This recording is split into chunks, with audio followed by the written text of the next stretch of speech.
กราบสวัสดีค่ะท่านผู้ชมวันนี้พอเที่ยงเดือนทางมาบ้านบึงมาลู่เนาะค่ะท่านผู้ชมเนาะมาติดตามตัวเลขไหลน้ำตาเทียนบ้านโน่นแดงครับผมอยู่บ้านทัดกันไปประมาณ3-4 หมู่บ้านก็เลยแวะมาหาอาจารย์ต้อมครับผมเนาะมาอาจารย์ต้อมเพื่อว่าจะมาสอบถามความฝันได้ยินอาจารย์ต้อมว่าอุ้ยปู่เจกเพิ่นเอาเพชรเอาทองเอาสมบัติมาโชว์ยายหน่อยเห็นอุ้ยเหลืองอลามเพิ่นว่าแสงแตกพากว่าสันได้หน่อยเพิ่นขออยู่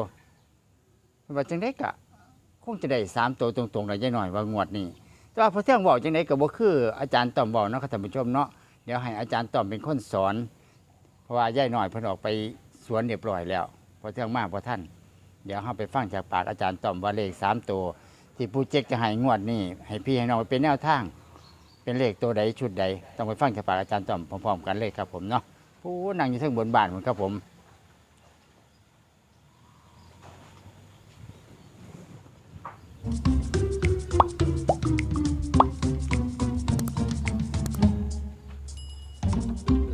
ข้าไปเบิ่งตั้งแต่ให้ประแดกสวัสดีครับลุงต้อมครับสวัสดีครับ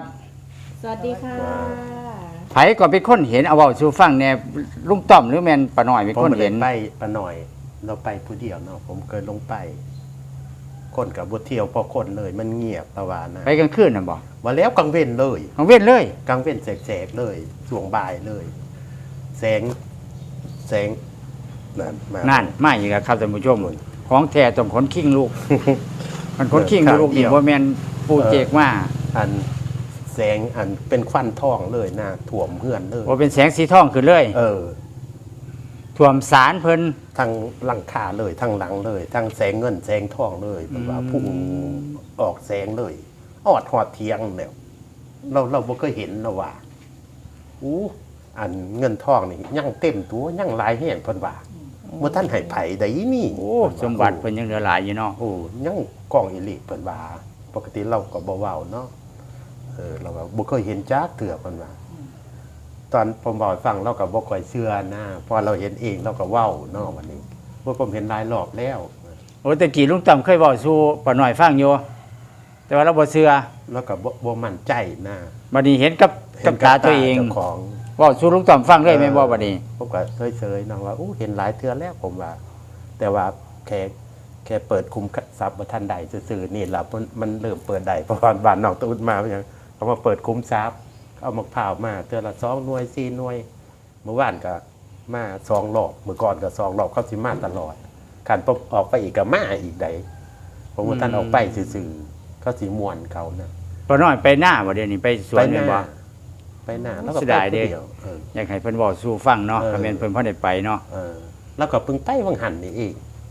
ขนาดจังก็เว้นนั่นแสงเหลื่อมภาพเลยบ่ โอ้ยเหลื่อมเลยเหลื่อมสาย เต็มหลังศาลเลย ทั้ มัน งหลั ซะ งเลยทั้งหลังทั้งล่างทั้งเทิงเลย เป็นวนเลยแล้วว่าวนอยู่อุ้ยเบิ่งเนี่ย นั่น มา คนคิงลูกอีกแล้วครับท่านผู้ชม ตอนว่าเพ ไม่ ราะ บ ว่า อกได้ครับ เพราะ เบิ่ง ว่า เดี๋ยวพอเที่ยงสู้ให้ เพ เบิ่ง ราะว่ากำลังเปิดคุ้มได้บ่ล่ะว่าเพราะว่าเถื่อก่อนมันบ่ต่อเนื่องการเปิดคุ้มนี่ต้องเปิดต่อเนื่องเลย เพราะว่าเมื่อนั้นวันพระเขามาเนาะ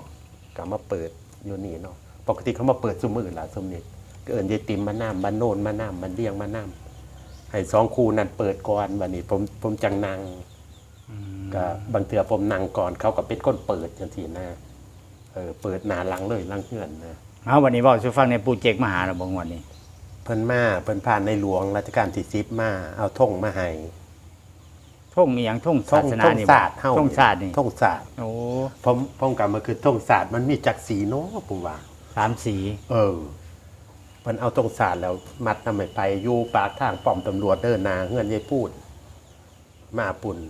เมื่อนั้นเปิดคุมทรัพย์ก็ไปเอิ้นได้มาบ่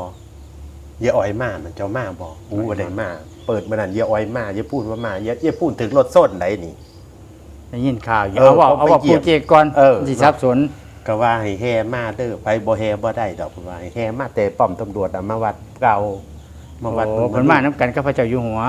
มาเพิ่นมาเอาธงมาให้ โอ้ กาให้บ้านตะอูดเด้อซุ่มพวกฟ้อนน่ะผู้เฒ่าไปฟ้อนนำให้เพิ่นไปเอาบุญนำเด้อพ่อน้องแพรอย่าพามาแต่ยายไผ่ยายพูดนั่นหมดน่ะยายอ้อยน่ะ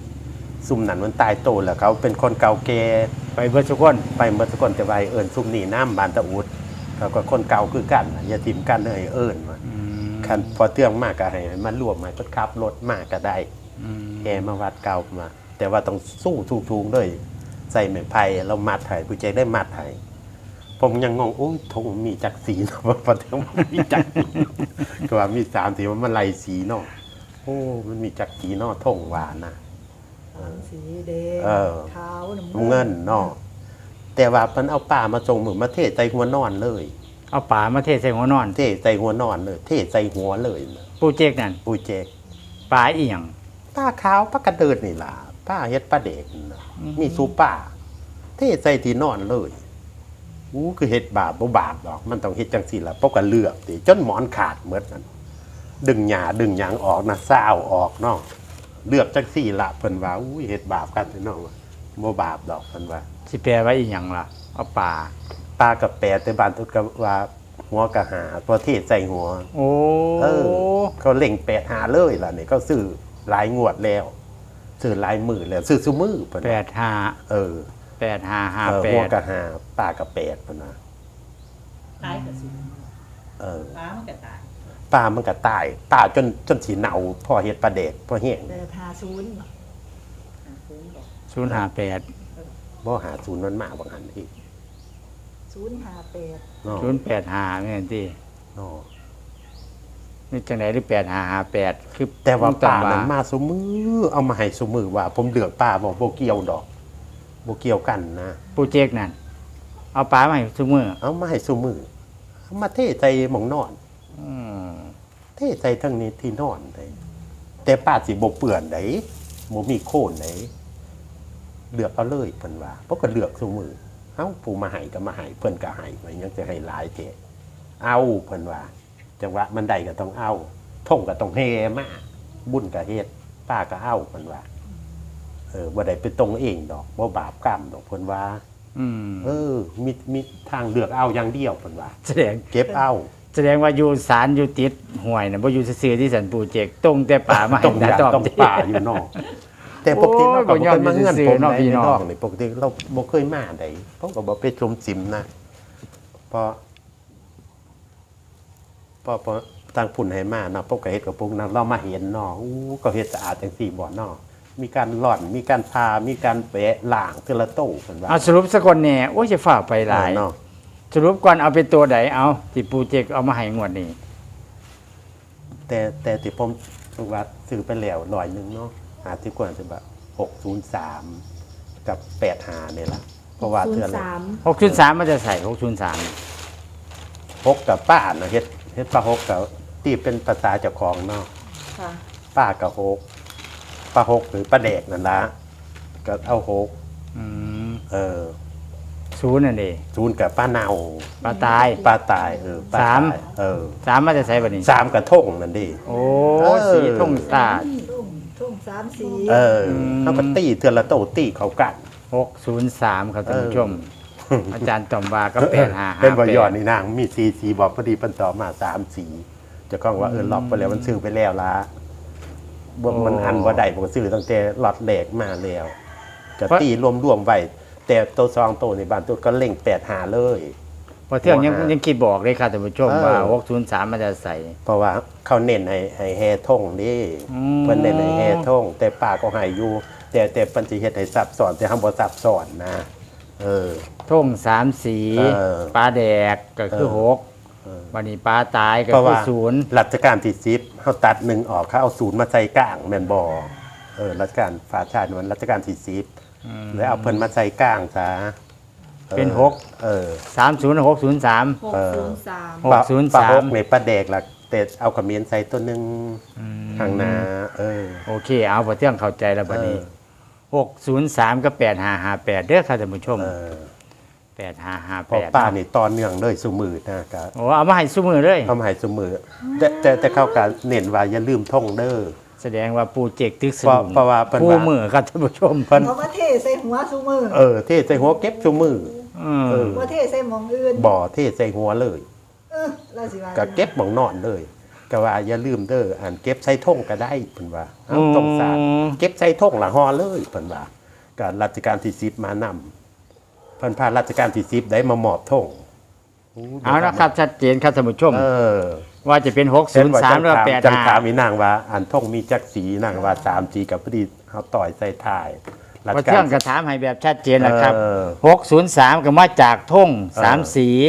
ปลาแดก ปลาตายเออ ก็คือ เออ 6อันตายก็คือ0ได้เป็น603 8558คือปลาที่ปูเจกเอามาให้ลุงต่อมมาเทใส่หัวปลากับ8หัวกับ5เพิ่นก็ได้แปลให้เป็น5885 เออ เนาะครับท่านผู้ชมเนาะเดี๋ยวเราไปเบิ่งตัวเลขในแอดมินของเฮาครับท่านผู้ชมแต่ว่าเฮาก็ขอขอบคุณลุงต่อมครับผมสิฮะในความฝันดีๆใจเด็ดแบ่งปันให้พี่น้องอีกครั้งหนึงเนาะครับผมเนาะเดี๋ยวไปเบิ่งตัวเลขในแอดมินของเฮาเขียนใส่สมุดให้พี่น้องได้แคปหน้าจอไปเบิ่งครับชมตัวเลขของลุงต่อมประจำงวดของวันที่16ตุลาคมพศ2565เนาะครับผมเนาะลุงต่อมบอกว่าธง3สีธงชาติมันก็มี3สีเนาะครับผมปลาก็คือปลาตายปลาแดกปลาล่านั่นเพิ่นตีเป็น6เพิ่นก็เลยให้เป็น60385นี่ก็มาจากที่ว่าปูเจกเอาปลามาเทใส่หัวอยู่ที่บ่อนอนของลุงต่อมเลยครับเพิ่นเลยตีให้ปลาก็คือ8หัวก็คือ5ก็เลยให้เป็น8558